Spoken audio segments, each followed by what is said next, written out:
This is a Renew original recording. Hello and welcome to the Believe in People podcast. My name is Matthew Butler and I'm your host, or as I like to say, your facilitator. Today we're in conversation with Amy Jo Johnson, actress, singer, writer and filmmaker, best known for her role as the original Pink Ranger in the worldwide hit 90s television series Mighty Morphin Power Rangers. Together we delve into Amy Jo's decision to abstain from alcohol, viewing it not as an obligation but as an empowering choice that has fundamentally reshaped her life.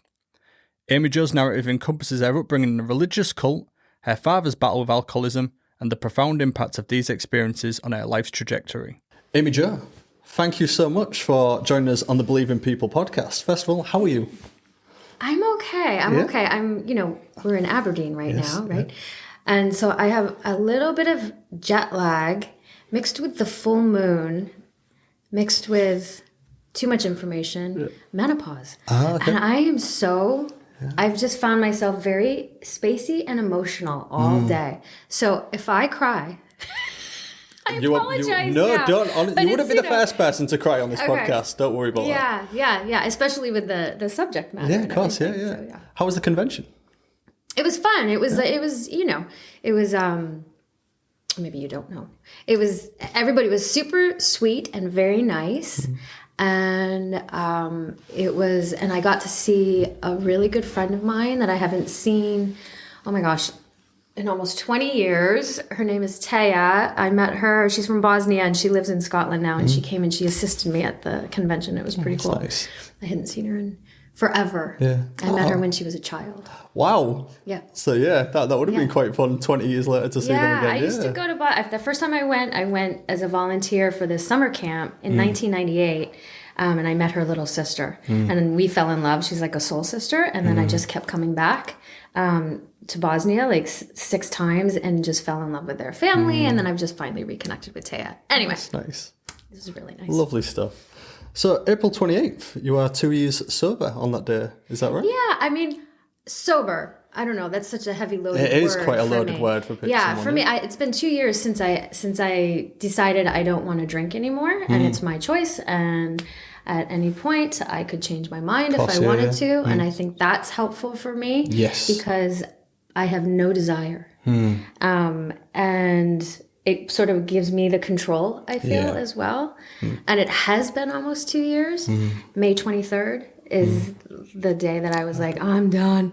And I feel like within those 2 years, the confidence within even talking about that is now really because I'm so comfortable with not drinking now. It's such a part of my life now that I guess I just have more confidence around that. Like the first year it was like, I don't want to talk about it because I don't want to disappoint maybe myself or somebody else. But now I have absolutely no interest. It's funny you should say that about the label though, because I too found that when I attach a label to something, it becomes really hard to do. Here in the UK, we have an annual campaign called Dry January where people give up alcohol for a month. I probably do that subconsciously a lot. But if I say to myself, I'm going to do Dry January, all I will want is I'll probably get cravings to have an alcoholic drink. Yeah. So the label of it, of saying I'm doing this or I'm committing to this, I found that quite hard. So it's nice that you have that, the flippancy that you could, Yeah, so that was advice given to me from a mentor of mine. His name is Robert. But when I first decided to quit 2 years ago, I was really struggling for the first maybe 3 weeks. And I actually called him and I was just like, not that I wanted a drink, but it was just like almost like a mind fuck happening for me. And I called him and I'm like, I'm driving myself crazy. Yeah. He goes, well, what is it? And I was like, I say I'm not going to drink anymore, but it's like, it's making me crazy. And he said, then go have a drink. You're allowed to go have a drink. And I was like, but I don't want one. He goes, great. Now it's been spun back on you. Yeah, I don't even want one. Yeah. And he's like, yeah, so just tell yourself you can, but you just don't want one. So that works for me, and it has worked. Good. At the 1 year mark, you decided to share a profound statement that reached hundreds of thousands, if not millions. I'm going to read it out, actually, because I've got it here. It says here, a year ago, I found myself struggling to stay okay. I was perpetually depressed, I had anxiety, and it was scaring the shit out of me. I knew I needed to blow something up in my life. I knew I needed a drastic change. So instead of breaking up with my sweet boyfriend, I decided to leave an old friend called alcohol.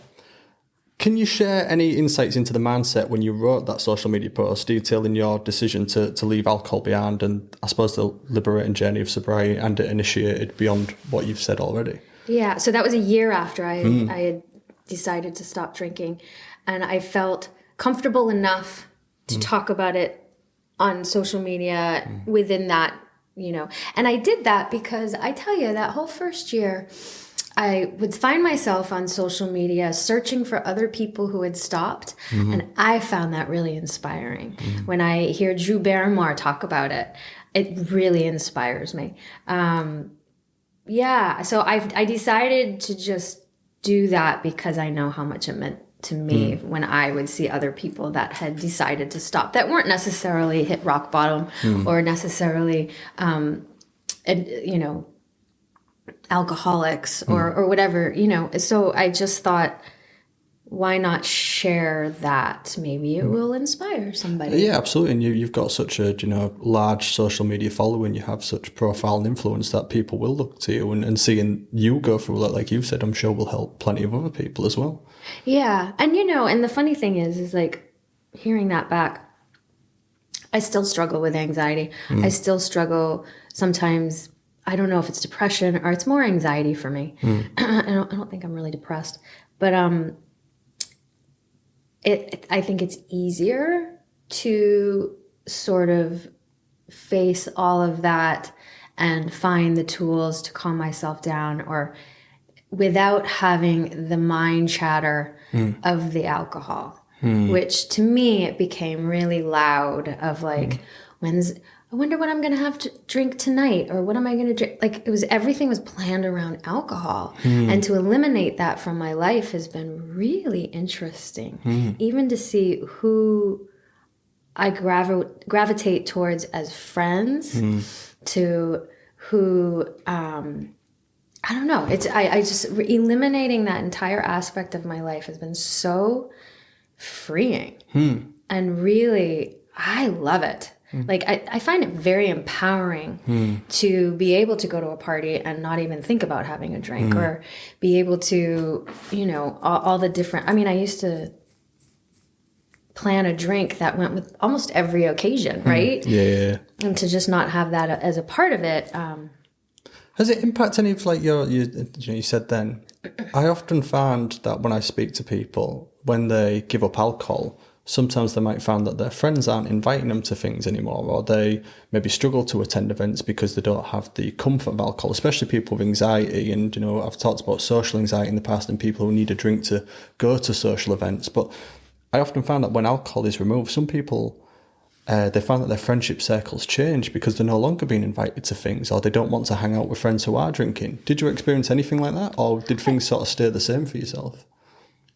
I did experience that, but what I really saw was who are my lifelong friends and my friends that I consider family. And if I have a drink or if I don't have a drink, it doesn't matter within any situation. And I realized I'm very bored quickly, sitting around someone's counter with people just drinking. I don't find it that inspiring. And at first I think it was like, I put it on myself, like, am I boring? Do I not have enough to say? But then I realized, no, this situation is boring. It was much more fun when you was under the influence of alcohol. Yes. Now you're sober, you realise, hang on, these situations aren't as fun as I thought they were. Yeah, I completely get that. I think there's some people that just like, they may, when I did drink a lot, not a lot, but it was a part of my life of almost every day. And somebody would stop drinking. I remember thinking like, oh, they're probably not fun anymore. Yeah, that is. I was the culprit. Yeah. Well, that's what I mean. So it's one of the things, at least you can understand it from another point of view then, completely. Do you know what's interesting is reflecting on your past experience of alcohol. particularly your ability to drink heavily and engage in risky behaviour. And I've got an example of it here, actually, because this is part of the social media post that I really enjoyed reading. You put, a relationship I had cultivated since I was 15 years old. I was a very good drinker. I could even do a keg stand for 53 seconds when I was 17. I could drive drunk in my 20s. I could be the last one standing at a party. I could climb over 3-story balconies. I could car surf. I could do flips backwards downstairs and land on my feet. I was crazy good at drinking. Jesus Christ, how am I still alive? How do you view those moments now in light of your sobriety journey? What do you look back at that on? You know, I look at it like we have so many different chapters in our lives. Recently, I've just been transferring mini DV tapes from when I was younger. I have hundreds of them. And I have to go very slowly and like look at small batches at a time because it steers up crazy emotions, right? To see yourself in your 20s. And it's almost like that was another person. And it was a wild ride and I had a blast. I am surprised I'm still alive. I have a 15-year-old little girl. Oh, wow. And I'm really hoping she's nothing like I was. That's the thing, isn't it? When you got children, you're like, God, I hope they don't turn out anything like I was. Like, I don't think she will be. No. Either. Who knows? Yeah, she has her own journey coming up. Yeah, I mean, as part of the research, I found out a little bits about your childhood, and there's some things in there that, we don't have to go into too much, but your upbringing from, 3 to 15 of your mother being in like a cult, was it? Yeah. So, obviously her child is going to be completely different to yours. I think, Yes. Was there a natural reason, and you've probably discussed this before, but I guess being in that environment, was there a natural reason to feel rebellious because of coming from quite a religious background? Do you think that has anything to do with the behaviour that you was portraying at, 17 years old, as you've said? Oh, I think 100%. I was 3 to 15 when my mom left. I was just going into high school and I didn't really start rebelling till I was like 15 and experimenting and sort of finding my own identity, I guess. And yeah, it's been sort of a lifetime of unwiring and deprogramming whatever was instilled in my brain. So that's a long time. They are really formative years of really kind of developing, aren't they? So to go through that. And I never really bought into all of the stuff that they were feeding me because it didn't ring true for me. What sort of stuff was they feeding you? Because I've heard the stories of growing up in your mother being sort of indoctrinated into a cult, but what sort of were the messages that you was being told at that young age? Well, it was a very Christian religious cult.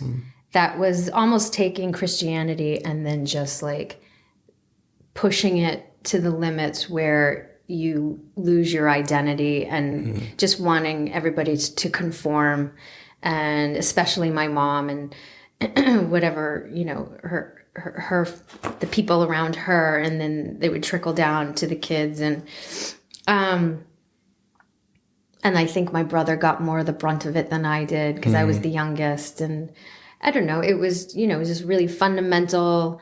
Like, you're going to hell if you do that. Like, I mean, this is too much information, but go say whatever you want to say. So, I mean, as a small example, and, people grow up in religious families all the time, but I remember, I think I was 10 and this is kind of embarrassing, but I decided to look in the mirror and I figured out I had 3 holes and I came running down the hallway, Mom, I have 3 holes.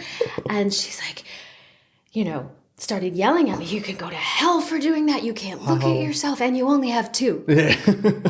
And I was like, no, there's definitely 3. This lady has no idea what she's talking about. Brilliant. I was like, something's off. Yeah. Like, how do you know more Mom, than an adult in that situation? You need to go take a look. Yeah. Because there is not 2. Anyway, so it was things like that I think that, and if we had joy, if I remember being at school and doing gymnastics and feeling joy and proud, and another girl who was in the cult with me went home and told on me, and I got, reprimanded, and I was going to hell, and I was, I had to really, I don't know what, because I was, oh my God, what was the word that I think I've blocked the word out, whatever it was, it was a sin to feel so much pride. Idolatry, I think. Or something. I don't know, whatever. Yeah. But having said all of this, there's another component to whatever it was that influenced my relationship with alcohol, was that my dad was an alcoholic. Yeah. But when my mom was alive, I think she helped him keep it at bay, and whatever it was, he didn't do it around us or in the house.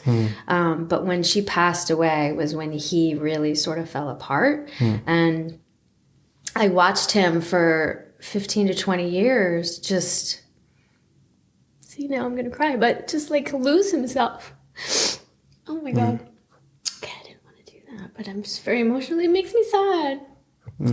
No, it's understandable. I think it's I guess to be fair, one of the things I'm more surprised about is growing up in that environment and growing up with, a father with alcohol dependence as well, that you haven't experienced probably more trauma than you have to be as functioning as you are and to have the success that you've had as well from that. It's a question for you. Some people say that alcoholism is hereditary. That because their parents are alcohol dependent, that's why I'm alcohol dependent. Oh, my dad was an alcoholic, that's why I'm an alcoholic. Do you have any opinion on that? Has anyone of your brothers, sisters, or anyone else had any problems with alcohol as well? Or my brother doesn't drink. My sister is a social drinker. I do think a child of an alcoholic creates a certain type of personality. That is very good to become a director. Nice. Actually, Michael Ironside, who's a recovered alcoholic, did say that to me when he was on set of The Space Between. He came over and while I was directing and running around the set, and he's like, "Can I ask you, is your dad an alcoholic, or is somebody?" And I said, "Yeah, my dad is." And he's like, "Yeah." Like it suddenly made sense. There's so much about your personality that he suddenly sussed out. Great directors. That was brilliant. Like, oh, okay. Yeah. But I do think that is one of the reasons why I stopped drinking 2 years ago as well, is that if I can get a handle on it now, great. Yeah. Because if in 20 years when I don't feel great and my body's giving out, that's going to be harder then to get a handle on it. And did you actually believe that you would be going in the direction of alcohol addiction had you not made the changes that you've made over the last 2 years? I think it could have been a very slippery slope. Yeah. Do you know what? It's one of the things, if you hadn't had the life that you've had and had the success that you've had, and it very well could have been. Do you think something to do with your profile, the influence and your celebrity status is something that countered the possibility of becoming alcohol dependent early? I mean, I've met people as young as, in the 20s with alcohol dependence. But what do you think to that, maybe? Because you've been so focused, you know what I mean? Like, you're looking at your career, there's often been something there that projects you've been working on. So I think one thing that I've often seen is people with the addiction mindset, whatever they turn their hand to, it ends up being something quite significant, whether it be art. I've seen some of the best art I've ever seen have been from people who've had drug dependence, because they're channeling that mindset and that addictive personality into something else, because it's not necessarily the substance that's the issue, it's that mindset in the way that it's like a loop. Yeah, the loop, and it's how they're making them feel. So I've known addicts go into business, and that's it, they're focused on their business like 24/7 and end up making a crazy amount of money from it. But the second the business fails, that's it, they've gone into alcohol dependence or drug addiction, because that's where their mindset is going. Yeah. So as you were saying all that, there's something reminded me of, I think it was 29, 30. My mom had just passed away. And I did get to a point with my drinking that I was scaring myself. And I remember talking to my boyfriend at the time, who was a really nice guy from Chicago. He was a musician. And I said to him, "I'm scared. I think I need help. I think I need help. I'm not sure what to do." And he said to me,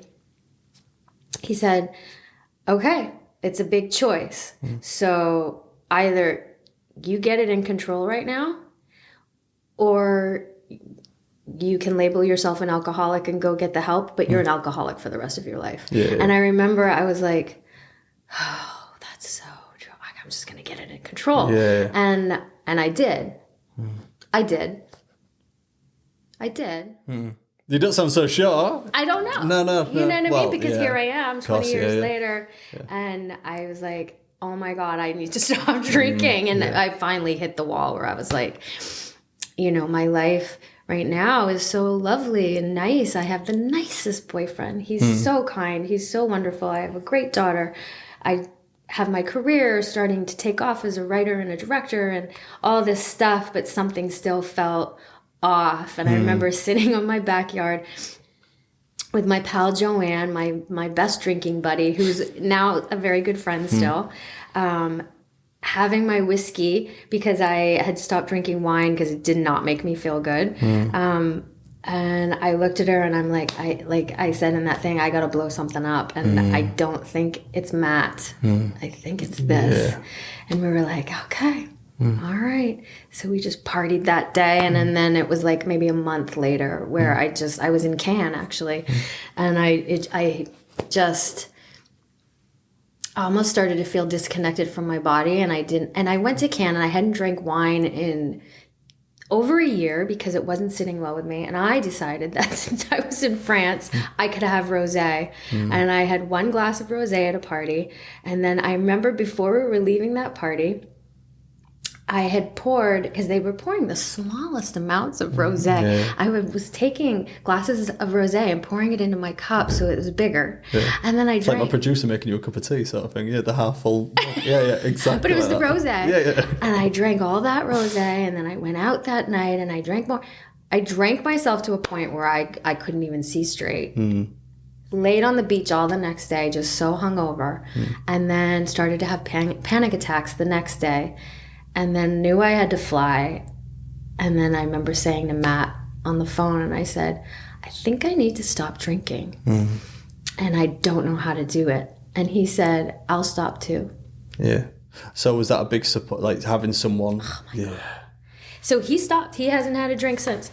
And it was never a big deal to him. Like it wasn't a part of his life like it was mine. Especially I think a woman... I don't know, everybody's different. But for me, in my 40s, with my child young, that's like the drinking time. It's you become, it's a social thing with other mothers and all this stuff. And he stopped. And I do think it would have been so much harder because if I had a partner who liked to make cozy meals and have a bottle of wine while we cook, and because that was like one of my favorite things to do was have someone cook, or I would open up a bottle of wine if I was going to cook, and just having that eliminated made it, I think, so much easier. Yeah. I don't know. If Matt drank, I don't know if I would have been able to do it. Yeah. Well, it is. It's just having people around you is one of the things that I often speak to people with alcohol dependence. And then I often say for them, when it's like, I'll give up around Christmas time. And then Christmas comes and it's all the celebrations. And actually, drinks come with that. And then it's like, maybe after Christmas, and then it's like it gets to summertime, and they're like, maybe I'll maybe have a drink in the summer. But the problem is there's never an ideal time to stop drinking, because there's always going to be something. For us in the UK, we have beer gardens. So once the sun comes out, and it's not very often here, but once the sun is out, that's it. People instantly flock to the beer gardens and drink. Christmas time, of course, there's naturally, a lot of alcohol flowing. So there's never really a good time to stop drinking, because there's always going to be outside influence. So it's about dealing with that. And I think, when I speak to people who go to detox for alcohol dependence, and I often say once they get out, that's, the detox was probably the easy part. Now you have to go to the supermarket and you have to see crates of beer on sale, bottles of wine on sale. That's where the temptation is. Detox, you're safe. In the rehab, you're safe. They don't have them pressures of it there. It's coming back into the community, which is hard. But again, like going back to yourself, all it takes is to have a partner. Open up a bottle of wine. The temptation is going to come creeping in. So it's really good to have a supportive person in your life to do that alongside as well. 100%. Yeah. It's incredible that he did that for me. Pretty cool. And then so still every now and then, like, okay, here comes spring. Yeah. Or when I walk into an airport about to go on a trip, I have, it's a wave that washes through me. That's like, oh, what if I could be that social type of drinker that just every now and then I could have. Yeah. But that's a slippery slope. That's it. It's when you start going into the mindset of what if. And so many people, especially, will think after a year or so, they'll think, it's been a year now, maybe I can have the one. But for people, as you'll know, with alcoholism and alcohol addiction, there isn't just the one. Right. I always like the saying, one's too many and two's not enough. Yeah. Is a really good saying that I've heard. Yeah. Considering your background in the entertainment industry and your public persona, how have you navigated any pressures or expectations related to alcohol consumption or party culture? Yeah. So I haven't been put into too many situations yet, especially since it was only 2 years ago, coming right off the heels of COVID, So a little bit, like when I guess like movie premieres and stuff, it's often glamorized people with champagne, those sort of events and functions. And I really haven't been in a lot of those situations recently. I mean, I have gone to a few things, and that's not true. I've gone to a bunch of things, and I just don't. No. I just don't. Just as simple as that, yeah. Just don't. Yeah, I just get my sparkling water in a wine glass, and now I don't even bring it up. Yeah. The first year, I felt the need to almost apologize for myself constantly and be like, I don't drink anymore. And then it dawned on me, now I'm alienating myself right off the bat. Nobody needs to know. And there's something about like sitting on the beach and having just a really cool beer or just like even when I went to France and Belgium a couple years ago with my daughter and my best friend, they had great non-alcoholic beers at the pub, and that's all I needed was just one beer, and it tastes good. That's and it. like the you don't taste. have two of them. No, that's it. No, of course not. And that's it for me. It's often the taste. Once I've had the taste, I'm fine because I've never liked the effects of being drunk. No. Not for a long time, to be fair, due to stupid stuff that I'd done in my 20s, like a lot of people. But I really enjoy, especially on a hot day, I really enjoy the taste of beer. Yeah.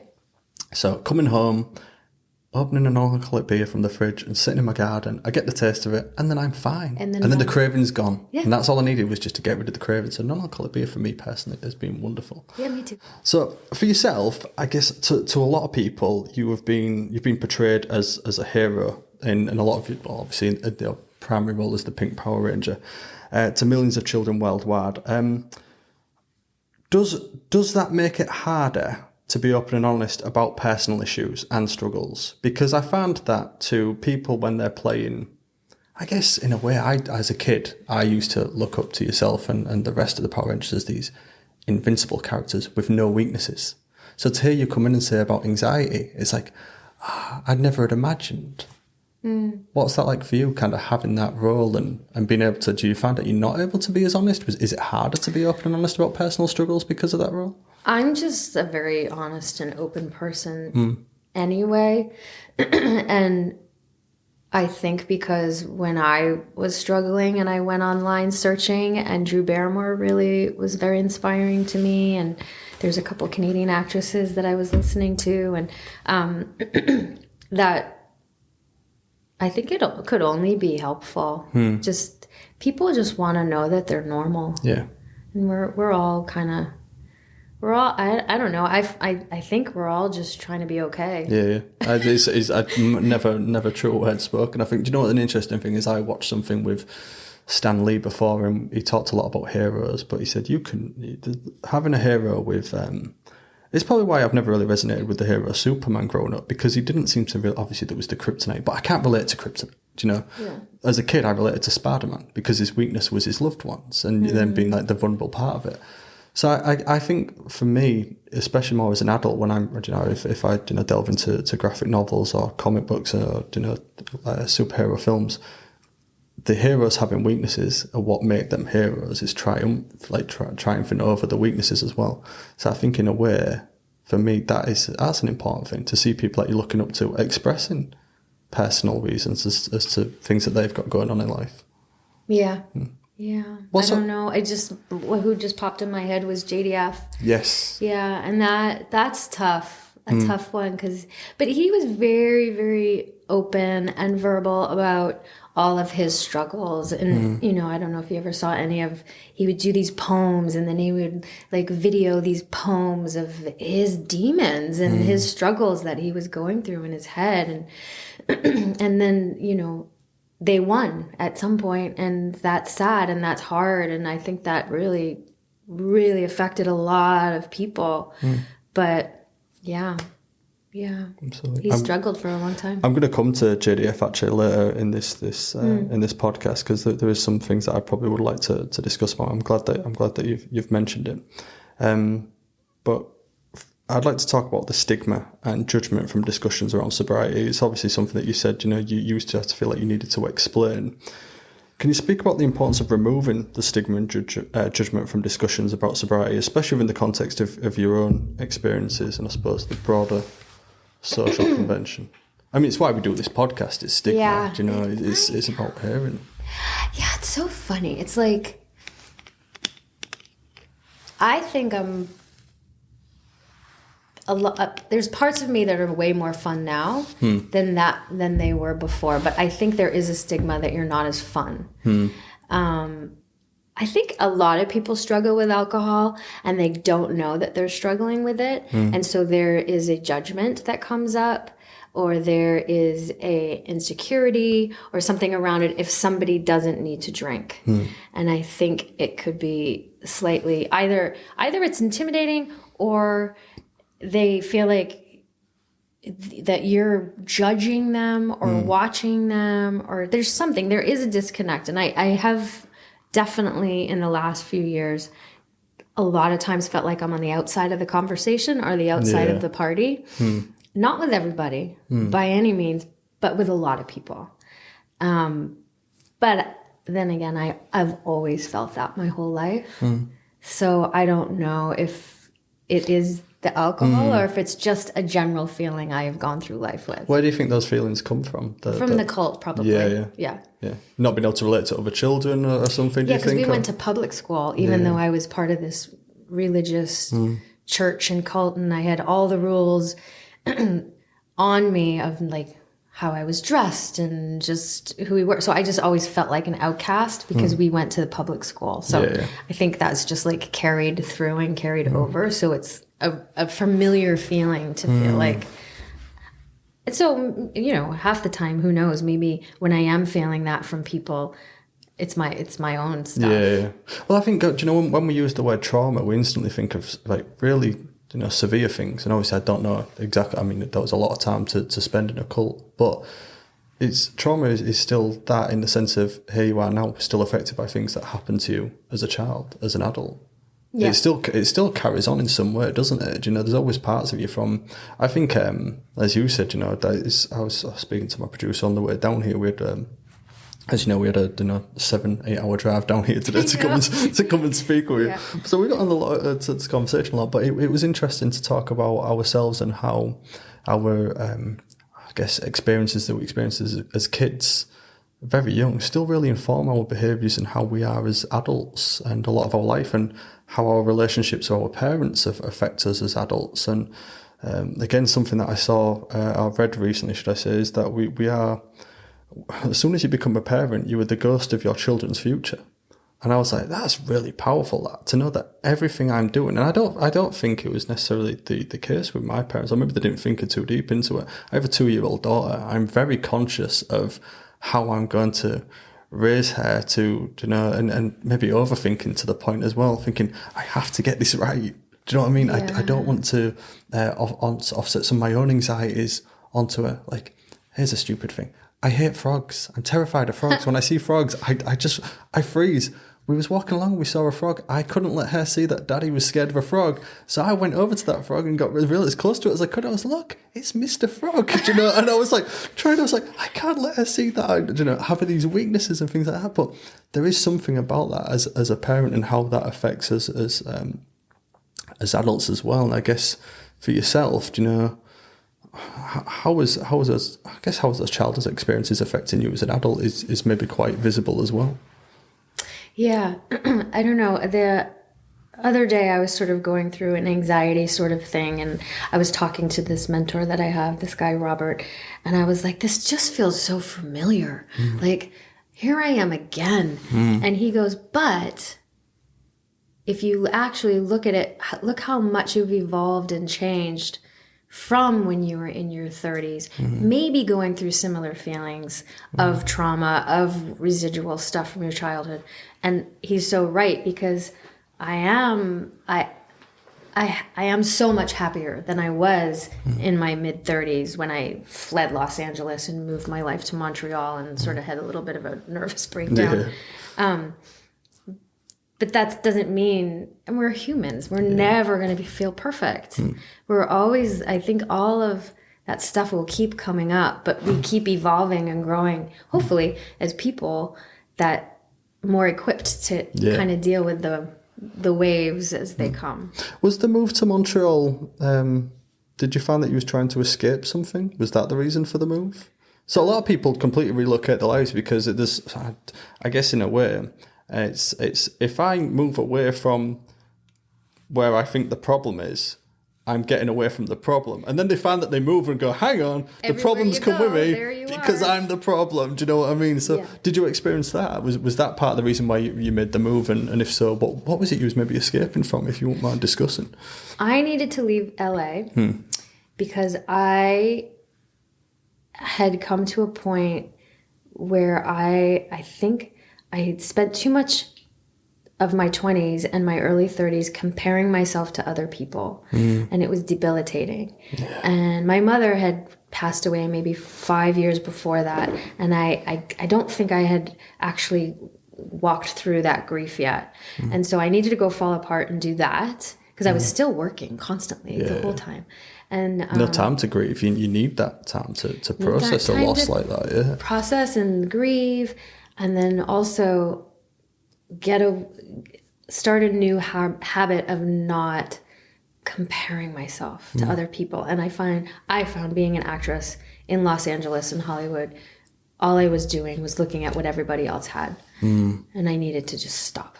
Yeah, and that's, to be fair, the interesting thing about that is it's rife in the world now because of social media. People are constantly comparing themselves to other people, and in social media, do you find that you have that now, or are you past that point of comparing? And I delete social media off my phone a lot, and then I have to put it back on because for work and for what I'm doing to promote, say, the comic book or a convention I'm going to, or it's just, I think it's part of my work at my career at this point.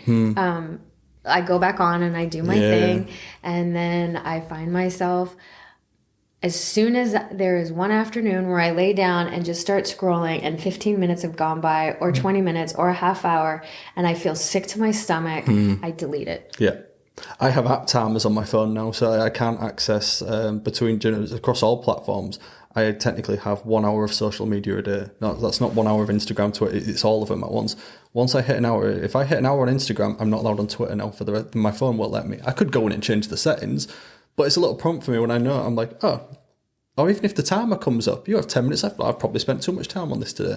I find that really helpful because I have been guilty of comparing myself to others, I think, in the past, and I think it's quite a normal thing to do. And it's as you've said, it's quite depressing in a weird way.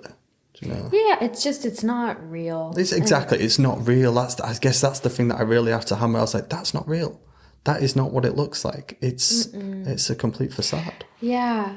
Do you think that was going on for yourself in reality as well in LA? Do you know, when you said you was comparing yourself to other people? Yes. Yeah. Oh, yeah. So it wasn't like in social media. It's also, there was no social media. No. That's what I mean. So to do it in person, do it in person, in my career, and who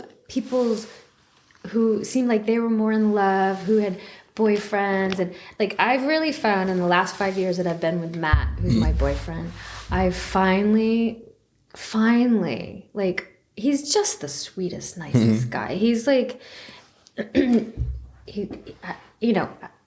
feel so lucky to have found somebody that's, I think before, Matt may have never been a person that I would be with because I don't know what I was thinking. Like, I need this or that, or I have to be with somebody that I put on a pedestal, or and then finally I'm just with somebody who I just feel really comfortable around, and he makes me feel pretty, or I just feel pretty around him, or I just feel calm. He's a very calm person, and I would say only in the last year have I really been like grateful for that. And I am not settling. No. Like in my head 5 years ago, oh, that would be settling. Now, I don't even know why. Settling for what? Like, what did I have in my head? What was out there? Yeah. Nothing. That whatever that was doesn't even exist. It's nice when you've got someone that is so calm, and to be. I mean, I've found it since having my daughter. It gets to the weekends now, when like sometimes I don't want to go socialising with friends and stuff like that. I'm happy just me, my wife, my daughter, just in this little nook sort of thing, doing like, we don't have to do anything even remotely like exciting. We can go walk the dogs on a field somewhere, and I'm like, this is perfect. I'm happy. This is what I want. And it's so interesting to be in that position where you feel like, where someone does make you feel safe, and you're not bothered about the outside world, and you're not worrying about social media and all those things. I think it's a really nice place to be. I used to love to travel alone, and I would just go everywhere when I got here a couple days early, before David got here and before my friend Taya came, I had a whole day to myself, and I finished the day. I mean, I went and I traveled around and stuff, and I called Matt and I'm like, yeah, I'm just really not into this anymore. Like life's about like communion and like being with people and sharing moments with the people that you love. Do you find it hard to be away from him then? Like now, like, coming here for work as you are, has that been quite hard for you, or has it been okay? No. Like, we're so independent. Yeah. I prefer that he was here because that's more fun. I preferred when David actually arrived and was here. I didn't need to come a day alone, although I think I needed it for the jet lag and all that stuff. Yeah. And I did enjoy myself, but I wish I had a pal. Like, I'd rather travel with a friend. Yeah, of course. Now. But it has to do with that, right? Just feeling. Absolutely. So your personal connections to the themes of addiction and mental health in your previous directorial effort, Tammy's Always Dying, is evident. How did you manage the emotional toll of revisiting these experiences while working on the film, both as a director and as someone who has lived through similar circumstances as well? So, Tammy's Always Dying was written by a very good friend of mine named Joanne Sarrazin that I met at school at the director's program at the Canadian Film Centre. And she did a reading of her script, and I couldn't even get out of my chair when I was done. I mean, first of all, I laughed throughout the whole thing because it's the saddest, funniest script that I've ever seen. And then I walked up to her just in tears, sobbing. And I think it just struck something in me because my dad at that time was Tammy, basically. Like, my dad got to a point before he went into a home where he spent the last 3 years of his life, where his alcoholism had completely taken over, where by, I'd say 10 a.m., he would be passed out in bed because he woke up at 8 a.m. or 6 a.m. and started drinking vodka straight. At one point, he moved into the bathroom and was like, can we set up a TV in here? My dad, as bad as it got, has always been the quirkiest, funniest person, I think. Very inappropriate, though, person I've ever met. So there's a lot of sad humor that went along with my father and who he was the last 15 years of his life when alcoholism really took hold. And this script I felt like it was a really great cathartic way to explore what my dad was going through without making a movie about my dad. Yeah. I guess that's a nice way of putting it, really, isn't it? Is having that insight and that perspective without necessarily having to delve into, to reveal too much of your own personal circumstances. Or his. Exactly, respecting his privacy as well, absolutely. Yeah. Yeah, it was interesting because when that movie was coming out at TIFF, a reporter asked me if they could have his phone number because I had mentioned something. And I said, okay. And they called him. Really? And he answered the phone and he was so excited to talk about it. Wow. And he was very honest and he said what his struggles were. And he wasn't, I mean, the last 3 years he was in a home. That was actually a rehabilitation center upstairs and then like a old folks home downstairs. And my brother had miraculously got him a bed there because my brother was the night security guard. Nice. I mean, you can't even write that. And my dad would at first be like sneaking out the window and they would find him down the street at the Packy, getting a bottle, or they would find him out in the woods smoking his cigarettes. And I mean, even I think the last 6 months, all of a sudden, like, he would be drunk. And they're like, how can he be drunk? He was a used car dealer, too. So he would, he had schmoozed somebody. And somebody was, like, bringing him alcohol and giving it to him through the window. But I think that's okay because it made him really happy. His mischievous, like he was never going to change, right? And so he felt alive because he was still being that crazy wild guy he was when he was in his 20s. I liked hearing the story that you said on a previous podcast where you said your dad had said that your brother didn't make a good car salesman because he was too honest. Yep. I love that. Like, the openness that, to be a used car salesman, you've got to lie, Yeah. I love that. Yeah, my brother's one of the nicest people in the world. He's actually one of the, like, managers or whatever of the home that my dad was living at. Yeah, it became a big part of his life. Good, that's cool. Yeah.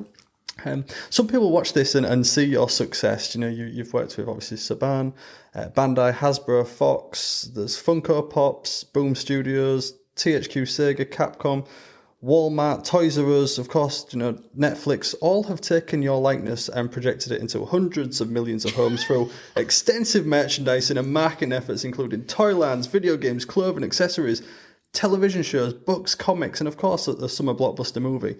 That is a reach that not many people on this planet have experienced, but you perhaps, I guess what people aren't aware of are the struggles that you faced outside of the limelight. Can you describe to me your absolute rock bottom moment?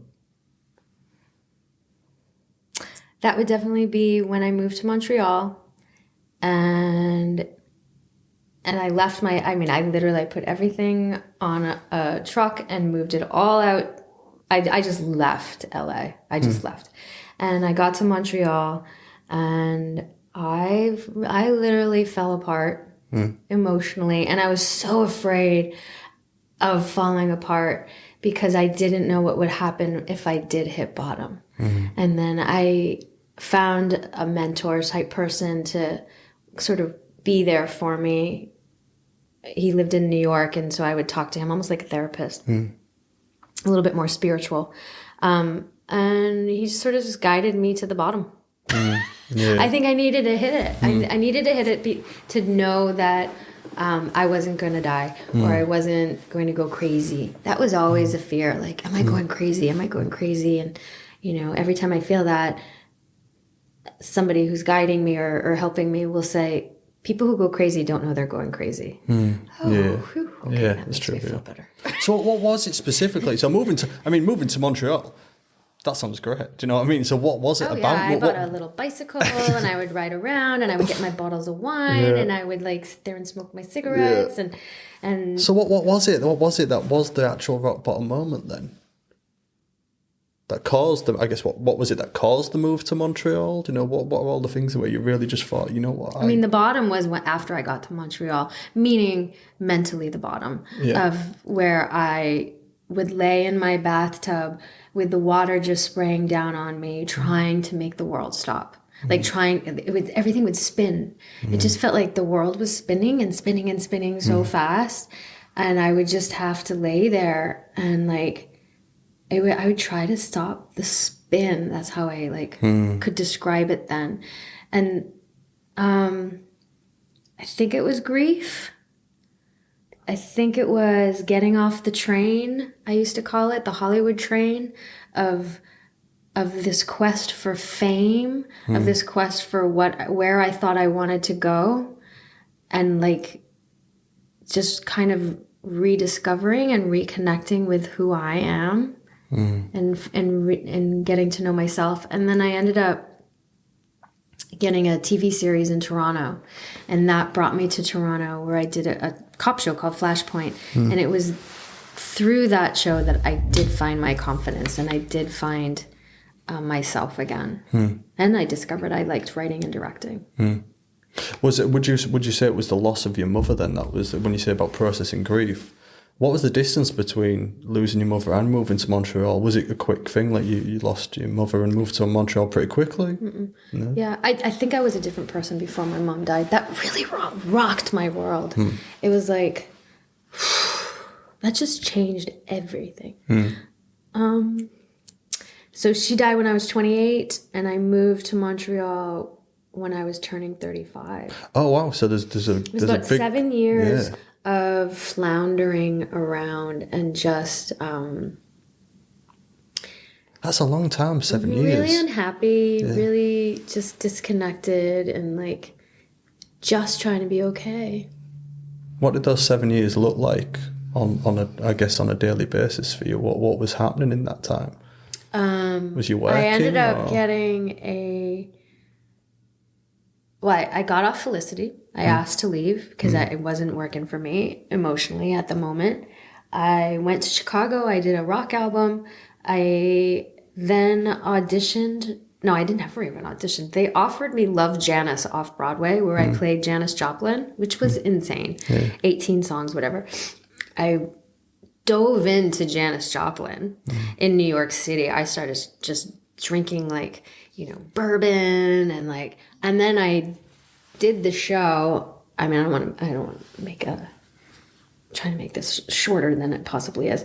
The night before my opening of Love Janis, somebody broke into my New York apartment and was like standing over my head. It was so scary. And he just wanted to steal my computer. But that happened the night. Was it targeted? Did he know who you was, or was it just a random break-in? I believe I was targeted because I had bought furniture from the Salvation Army down the street, and they moved the furniture in, and outside my window was a little white piece of chalk. And the window was open. Anyway, he didn't hurt me. He just stole my computer. But that was scary. And then I got fired from Love Janis, and then I had embodied Janis Joplin, and then I didn't know what to do. So then I went to Bosnia, and then anyway, it was a whole stream. And then my best friend got in a car accident and died, and then it was just like it was just a myriad bunch. of one things after another. Yeah. What did you get fired for as Janis Joplin for? I've never really known. It was me and who sang Gloria? Oh, it was Was that Laura Branigan or Linda Ronstadt? No, Brannigan. So me and Laura Branigan were playing Janis. Because it was 18 shows, we had to split it. We both got let go like 2 days after.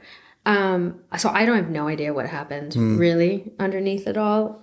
I think they ended up. I have no idea. But that was like.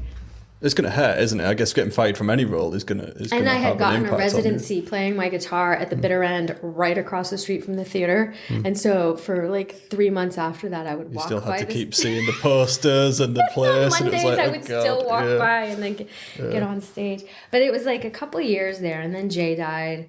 And then I just. Yeah, I was with the wrong guy. The boyfriend like cheated on me, blah, blah, blah, blah, blah. And then finally I'm like, I gotta get out of here. And then I just drove cross country and ended up in Montreal. Do you think playing a character like Janis Joplin had any impact on your drinking? Because obviously she was such a influential figure in that. I became Janis Joplin. Exactly. Do you know what I mean? What do you call it? Method acting. And then I had nowhere to actually exercise to channel it into. Yeah. That's it. Because that's a lot to take on as a character like that, and then nowhere to channel it into. It was really intense. Yeah, I can imagine. Yeah. I can imagine that being quite an intense role to take on from a method acting point of view as well, to really throw yourself into that role. I felt her mannerisms and everything. I just remember sitting in my tub, like with a bottle of bourbon, smoking cigarettes, and I'm like, I'm really gonna be whatever. I got fired. all that for nothing. It didn't work out. No. And then I had nowhere to put it. So that's when I went to Bosnia. That was like my third time going there, but just went and traveled alone for like a month and met up with people. And is that like a safe space for you, Bosnia, to go back that many times? And often, like as you said, when at quite low moments, what do you find? What is it for you in Bosnia that you do find comforting? A lot of it is the people that I had met, that I just found what they had gone through was so much more than I was going through. And I thought there was a comfort in that for some reason. And my connection with them. I feel like I have a couple soul sisters from there. Like, we're just really close. It's a weird one, isn't it? That, like, obviously I work working for a substance misuse charity. Sometimes I get low feelings of anxiety, depression, and then I spend time at work and I'll be chatting to people who really are at their rock bottom moments, and in a weird way I think, why am I sad, why am I worried, like, look what these people are dealing with. What I'm dealing with is nothing compared to what they're going through. And it sounds quite twisted in a way that it actually makes me feel a little bit more comfortable with what I'm dealing with, and think, thank God I'm not dealing with something heavier than this. And it's strange to be in that position, and I guess that's kind of what you're experiencing when you go to Bosnia is a similar thing. It reminds me of the scene in Fight Club. The guy goes to all those meetings, and he said it's because he has insomnia, and it's the only way he can sleep at night is by listening to other people's stories and what they're going through. And he's kind of pretending to be part of these circles, like these Alcoholics Anonymous, and he goes to like a cancer meeting for cancer, patients, and it's the only way he can get to sleep at night is listening to people who are worse off than him, which is a rather twisted way of seeing it. But there is a weird way of I guess, finding, I don't want to say comfort, because it's not comfort, but there's something about listening to other people who are in worse positions where you do reevaluate your own life and think, you know what, I'm going to be okay. If this guy is okay dealing with this and she's okay after dealing with that, I'm going to be okay dealing with this, because this isn't even a fraction of what this person is dealing with. Yeah. And they're surviving, they're making it, do you know what I mean? So there is something in that as well. I don't know if that resonates with yourself or anything. Yeah, it does. I also think everything is relative. That's the one thing I often... So some people say to me, it's like, you shouldn't... Because if you did that, you'd look at third world countries and think, everyone technically who lives in the UK or USA should never experience depression because we're not a third world country, do you know? But it is relative. It's relative to our own experiences. So yes. That first camp I went to in '98, it was so interesting because it was in Badia, which was in a little island off of Croatia, and these boats would pull up with all of these kids from different sides of the war, some from Croatia, some from Bosnia, some from Serbia, and they were all afraid of each other when it started, and they were like, couldn't even sleep at night, and the camp was just basically to come and play and play music and be with each other and to mend some of those relationships or feelings towards the other. And by the end, it was really interesting to watch these kids suddenly, their walls come down, they become friends, and by the end they're bickering and fighting over a toy or something. And it was like, it all becomes relative in the moment. I like that as well, and that's a really good thing that they don't doing that with children, so they don't grow up resenting people from other places. I think it's really nice. So what a great idea. How much foresight is there to do a camp like that? That's incredible, actually. Whoever came up with that idea, that is a genius, really. Judith Jania. Yeah. It was called the Global Children's Camp. Yeah. It was pretty cool. That's a real... No, but people don't have that level of foresight. Do you know what I mean? So to hear that is absolutely incredible. I'm going to talk about your decision to pursue filmmaking and how that has allowed you to explore deeply personal subjects, including your own family history. We've always talked about this actually, but you've publicly stated that your father is a non-functional alcoholic, and you've said about the cathartic aspect of storytelling and how that helped you process your own experiences as well. I guess, to be fair, I've wrote this out, but we've kind of already talked about it a little bit. I don't know whether to delve into it a little bit more. But talk about that cathartic experience, to do Tammy's Always Dying, to have that idea of your father in mind, of this story and this character. Talk to me about the cathartic experience that you experienced by channeling these personal stories into this artwork that you're creating in these films. Yeah, I mean, like I said before, I was just really drawn to that script, and I asked the writer, can I make this movie? And she thought about it, and then she said, yeah, I'm going to trust you to do that. And then we had Felicity Huffman. We got her, she read the script, and she just got very connected for her own reasons to the story. So that was a huge win, because it was a tiny little movie in Canada, and she flew out to do this. And And it was wild, and it was fun, and it was crazy. And I mean, we shot that movie in 17 days, and just I loved every second of it. And it was very interesting because Matt, actually my boyfriend, was my first AD, and I worked very closely with the production designer and the DP, and just mapped out this movie. And I was 100 miles per hour. I had to be away from my daughter for that month.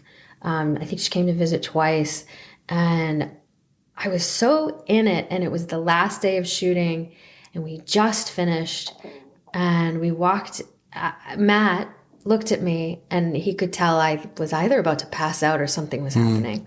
And he goes, "Do you need a minute?" And I was like, "Yes." And so he took me and he brought me into this little side room where nobody was, and I sat on the floor and I sobbed. I just gutturally sobbed, like a grieving, like crying. And Matt just sat down beside me and put his hand on my shoulder, and I just probably at least a good 20 minutes just cried. And it was like, I don't know. It's like I had to hold myself together because for the whole shoot, because I'm the director and I can't be crying while everybody's shooting the stuff. You know what I mean? It was just like, we're just making this movie. We're doing this thing. But what we were making was pretty freaking heavy. It was some heavy stuff happening. And I don't even know how to answer that question, but I know that it was a very cathartic experience for me. Do you think there's something in there with, talking about, I guess, your life and your childhood? I mean, in a way, to me, that sounds like a movie in itself. Young girl in a cult until the age of 15. I wrote it. Yeah? It's written. It's called Crazier Than You, which is something that my mom said to my dad when she was 21, because they met when she was 17. My dad... after they had 3 kids, would leave and go out drinking for the weekend, and she ended up getting saved watching television. And then she joined a gym. My dad called it a gym for 12 years. She joined a church, and the pastor from that church went and moved to another church where all the ladies followed, and then that was the cult. And so I do have that script in my back pocket. But it's funny because when I got my manager, who I love, his name is Jeff, and I sent him Crazier Than You because he saw Tammy's Always Dying at TIFF, read Crazier Than You. He goes, "I think you already made this movie, or at least a version of it for now." And I was like, "Yeah, you're right." So I have that one on the side. Yeah.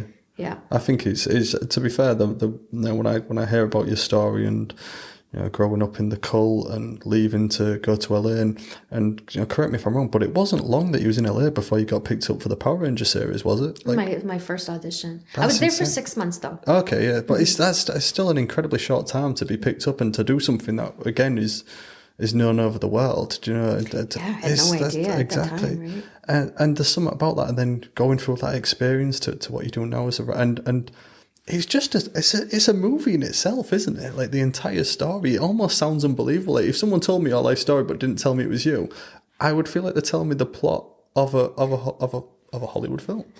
Aw, I don't know. I remember it's because it's normal to you. That's just your life, isn't it? But to me, I'm like, wow, that's insane. That's crazy. That sounds entertaining. It's got its low moments, its high moments. It sounds wild. I remember when I was trying to decide if I moved to Montreal or not, or if I get out of Los Angeles, and I was walking with a friend in Boston because I had shot a movie in Maine. Anyway, it doesn't matter where I was or what was happening. But his name was Ian. He was the director of the movie.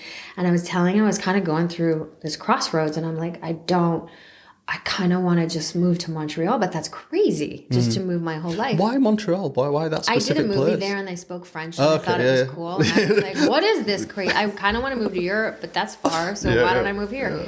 And Ian said to me, well, I like to make decisions based on at the end of your life, if you look back, what's the most interesting? And I was like, oh, I like that. Well, that's pretty interesting. If I move to Montreal, I'm going to do that one. Yeah. That's incredible.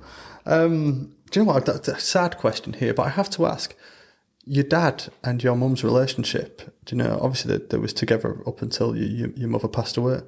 What was his opinion on the cult and how I mean, I kind of had the impression at first that your dad was just part of it as well, but it sounds like he was completely oblivious to it in some respects. Yeah, no, that was the gym that she joined for 12 years. Literally is how we viewed it. Like, that's just her thing. Yeah. Like, let her go to that gym. I just can't imagine my wife joining a cult and me not really knowing or it being a huge part of my life as well. Do you know? He knew, and it wasn't a part of his life. Like he would go there for Christmas and Easter or whatever it was. But it really at the end when my mother left, they decided to tell all those ladies that they weren't allowed to give blowjobs. Okay.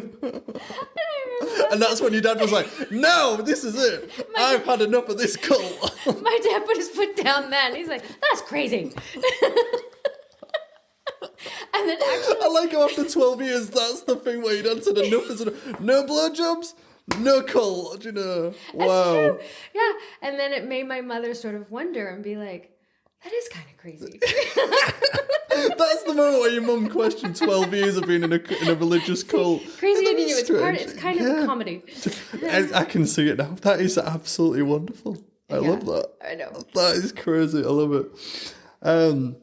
Slight change of topic. Obviously, you've mentioned him already, but I'd like to talk about Jason David Frank. So, given the fact that we've talked about I guess addiction and mental health issues go hand in hand here. I've got a quote from you here where you put, "I hope anyone out there who is feeling helpless or has no hope, depressed, lost, or sad, then please reach out for help. There is help. You have a community here." Can you perhaps discuss the community, the impact that Jason had on your life, and whether you feel a level of responsibility to use your profile and influence to address the stigma that is associated with mental health? Yeah, I don't know. I've never really thought about that a lot, really. Like, honestly, when I posted that or I went on and sang, I just remember Jason passed on a Saturday. Crazy shock all through Sunday. And I knew that I need to go say something. I knew that he meant so much to so many people. And I didn't know when I'm a very impulsive person and I go on instinct. And I didn't know when that was going to be or what it was going to be. And it was literally that Monday morning where I love to play my piano and I love to sing. And I sat down to sing and play and without even thinking, just pressed live and just almost kind of needed them as much as they needed me in that moment. It was like just to acknowledge this loud, beautiful presence that is gone, like just in such a blink. It's like, I guess people instantly do look to, for when something like that happens. It was like when Matthew Perry passed away, people instantly was looking to what was the response from the cast of Friends, and then it was coming under fire because they hadn't said something almost immediately, and it was like, look, they need to process these things in their own time and say things in their own time. And I guess it was a similar situation for yourself when Jason passed away. People was I was kind of wondering, what's Amy Jo's response to this going to be? What's David Yost's response to this going to be? It was quite interesting to that's sort of weirdly enough, that's the sort of things you look out for when something like that happens. I guess people would have been really interested to hear what you had to say on it. And I guess did you feel like you had a responsibility to say something? What was that like for you? It could have been a feeling of responsibility, but it felt, I wouldn't even say it felt like that. It just... It felt natural to it felt like I had to. It just felt like... I don't even know how to explain it. I just was like, I just have to do this. Like, I need to do this. I know. I mean, one of the things that Jason was just so, like we talked about a little bit earlier, so verbal about, and just was mental health and was trying to help people. And that was like his mission because he struggled so much for so long. Was he open about his struggles with you and other friends with his mental health, or was it something that he did keep quite close to his chest? Because again, I think because of stigma, some men, it's quite a stereotypical thing to say, but the idea for men, and speaking for myself, sometimes it's nobody cares, you're a man, just get on with it. And I don't know if that was something that he experienced or if he was more open to it with friends like yourself. I think Jason was a very private person, at the same time very generous and open as well. I think he had an ability to make a lot of people feel very special, and make a lot of people feel like they were one of the closest people to him as well. And we had conversations throughout the years. He would bring it up that he, you know, was struggling, but he would always be like, but I'm okay, but I'm okay, but I'm okay. And, you know, his brother had committed suicide, and he had a lot of tragedy in his life around that. And for whatever reason, I don't know, in that last year, I'm not sure what happened fully, or where he went, or what happened, but because he's obviously someone that was very associated with the Power Rangers franchise, and not to say that, you know, the rest of the cast and yourself have distanced yourself from it, but he did a lot of like spin-off series. I remember watching something like the Green Ranger versus Ryu from Street Fighter or something. He was into. He really loved the series. My favorite is My Morphin Life. Did you ever watch it? Do you know what? You've seen My Morphin Life, haven't you? Do you know, I haven't seen it yet. Hilarious. Yeah. I think he's one of the funniest people that ever lived. Yeah. Like, his whole poop thing in the toilet. Do you remember that? What was in the toilet? Was it a poop? Yeah. It would make me laugh so hard. He was just really funny. And yes, and that was his Morphin Life. And Power Rangers was such a big deal to him. Like, it really, really, really was. Like, I think that he, and David has said this too, like, a lot of people have said this, I think he is one of the reasons why that franchise lasted for so long. Yeah. Even with the Comic-Cons, even with all that. Like, it was his life. And I tell you, COVID, I think, really affected him very negatively. Yeah. And I think that was really, really, really hard for him when he couldn't do the conventions, and he couldn't be, like, he got on his motorcycle and started driving to comic book shops because he needed that connection. It's interesting that, and you know, there's probably something. And he didn't drink, right? So he had the personality of an addict, and he knew he couldn't drink. And in that last year, he was. This is the kind of what we're saying about throwing yourself into something or going all in. That, you know, something creatively, whether it be, you know, substances, or it's about what you're getting out of it. And I guess in a way, from the outside in, that was kind of the impression that you got with Jason David Frank and the Power Rangers franchise, like how all in he was. Like, I remember seeing things, and I don't know what's happening with it. I'm sure there's updates out there. The Legend of the White Dragon, that he was in the middle of being a huge part of. I don't know if that film's ever going to come out. I don't know what the plan is for it. Do you know what I mean? I hope it does, for Jenna's sake. Exactly. Yeah. Do you know, it'd be real nice to see something like that with him still in. So I don't know where there was in terms of production, but back to you. I guess the question, my last question, if you really is what's next? You know, as you continue to explore through storytelling, through comics and filmmaking, what are your aspirations for the impact of your work, both personally and within the broader cultural landscape? Obviously, you've recently got into writing comic series, which is great to see you obviously be back to the franchise in some capacity. It's really fun to go back in a way that I'm passionate about and I love, which is writing. So yeah, the MMPR, The Return, has been such a, you know, it's a love letter to all the kids who are now adults, but it's as much just sort of like, I don't even know how to explain it. I've loved revisiting the whole entire. I mean, I watched the shows for the first time. I hadn't even seen them as an actor. No, really? I never watched anything I was in. I was too insecure. But now as a director, I'm like, it's a different thing. That's interesting, though. So that was fun because we wanted to find a jumping off point of where the story would begin. And then doing it with my boyfriend, Matt, has been really cool and a challenge, and figuring out how to write together and work together. And we're dreaming up the sequel right now. We haven't told Boom yet, but we have it. Yeah. So that'll be fun, just to keep exploring the comic book world, which is a really cool way to have something come to fruition a bit faster than making a movie, which takes forever. Yeah, I can imagine, yeah. Because I have two movies, two screenplays that I wrote. One is a love story called Ends of the Earth, and one is a thriller called What We Become. And both of them have producers now, and both of them are casting. And so hopefully in the next 2 years, I'll have these two movies to put out there and show people what I can do in that regard, because I wrote these. I didn't write Tammy's Always Dying. Yeah, so that's really fun. Nice to do that, yeah. I have an EP coming out called Still Here. Oh, nice. And it's, right now it's 3 songs. I have 8 songs written, but 3 songs have been recorded fully.